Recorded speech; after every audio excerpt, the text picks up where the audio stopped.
postavila nova slovenska, evo, novi slovenski savez. Na tem hribu leži na tisuće vojakov slovenske domobranske vojske, nad 100 slovenskih dekletin žena, od Angležev, iz Vetrinja vrnjenih, sutehalih, pripeljanih od komunistov pobitih junija 1945. godine. In već 1000 vojakov kraljeve vojske v domovini in hrvaške vojske.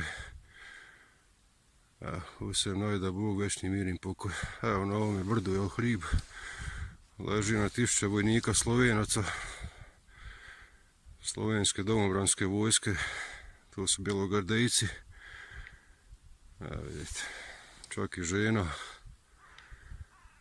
i znate o čemu je riječ.